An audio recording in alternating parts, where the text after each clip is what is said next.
নমস্কার বন্ধুরা, আপনারা দেখছেন অনন্যার রান্নাঘর। আজকে একটি নতুন রেসিপি নিয়ে আপনাদের সামনে চলে এলাম, নানপুরি রেসিপি। চলুন বন্ধুরা, দেখে নেওয়া যাক কী কী উপকরণ লাগবে। দেখুন, আমি এখানে 300 গ্রাম ময়দা নিয়েছি 1 চামচ গুঁড়ো দুধ, লবণ, চিনি আর খাবার সোডা, নিয়েছি টক দই আর হাফ কাপ মতো সাদা তেল। চলুন বন্ধুরা, তাহলে ময়দাটি মেখে নিই। প্রথমেই গুঁড়ো দুধটা দিয়ে দেব, লবণ, চিনি, খাবার সোডা দিয়ে দেব। এবার ভালোভাবে ময়দার সাথে মিশিয়ে নেব।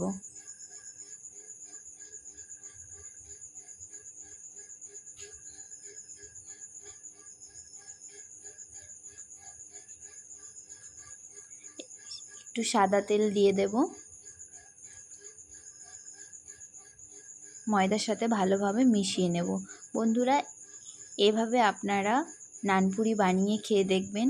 বাড়িতে থাকা কয়েকটি উপকরণ দিয়েই আপনারা বানিয়ে নিতে পারবেন। আর এভাবে বানালে নানপুরিটা খুব নরম হবে, খেতেও খুব সুস্বাদু হবে। দেখুন বন্ধুরা, আমি 2 চামচ টক দই দিয়ে দিচ্ছি।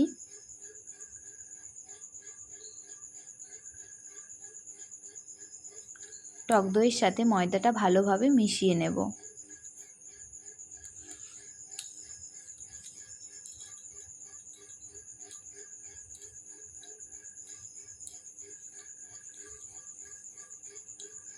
আপনারা এখানে চাইলে খাবার সোডার পরিবর্তে ইস্ট ব্যবহার করতে পারেন।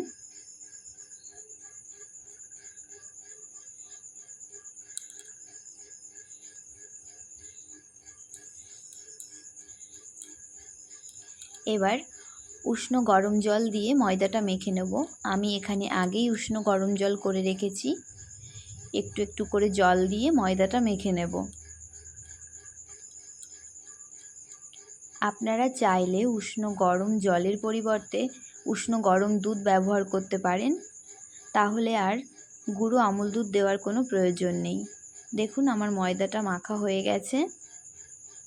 ঠিক এভাবে নরম করে মাখতে হবে। একটু সাদা তেল দিয়ে ময়দাটা মেখে নেব উপর থেকে।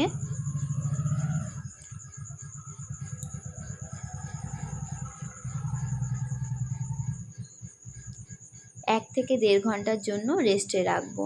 ঢাকা দিয়ে দিচ্ছি। 1 ঘন্টা পর ফিরে এলাম। দেখুন ময়দাটা কতটা নরম হয়েছে। ঠিক এভাবেই নরম করে মাখতে হবে। চলুন বন্ধুরা, তাহলে লেচিগুলো কেটে নিই, দেখতে থাকুন।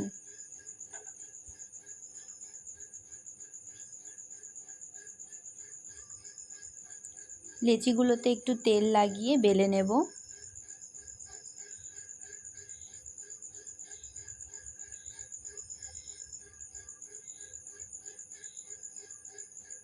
দেখুন, আমি বেলে নিয়েছি। কড়াইটা গরম করে 3 কাপ মতো সাদা তেল দিয়ে দেব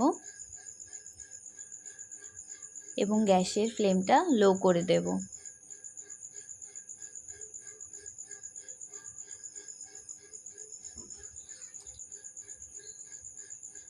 এবার এক এক করে নানপুরিগুলো দিয়ে ভেজে নেব।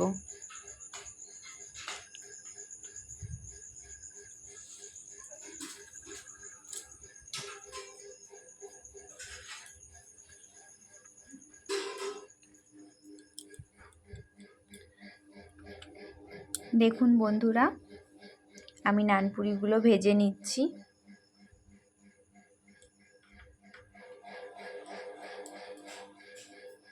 দেখতেই পাচ্ছেন কতটা ফুলছে।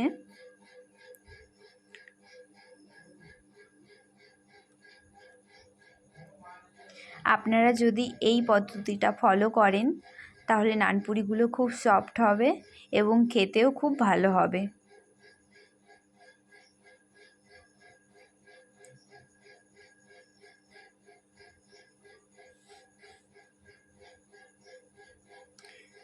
আর ময়দাটা মেখে যত বেশি রেস্টে রাখবেন, ততটাই নানপুরিগুলো ফুলবে, তত বেশি নানপুরিগুলো নরম হবে।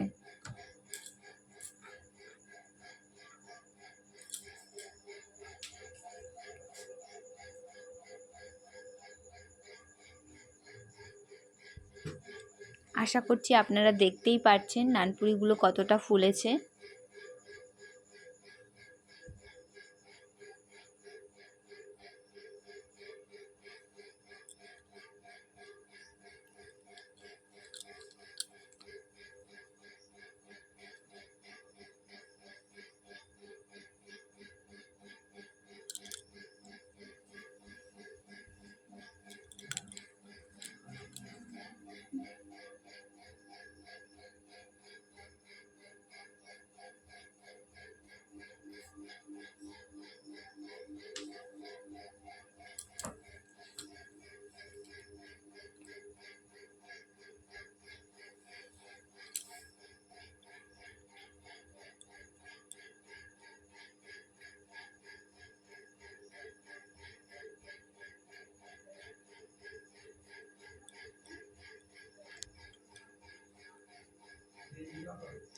একটা একটা করে সব ভেজে নিচ্ছি।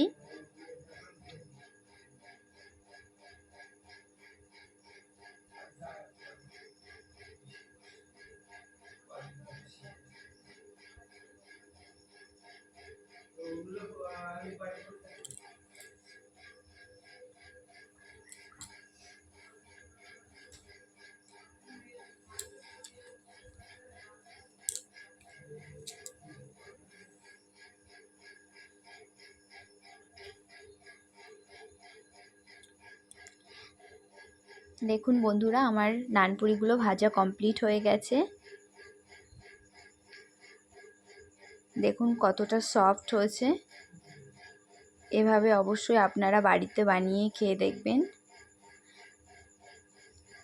যদি ভালো লাগে লাইক কমেন্ট করবেন।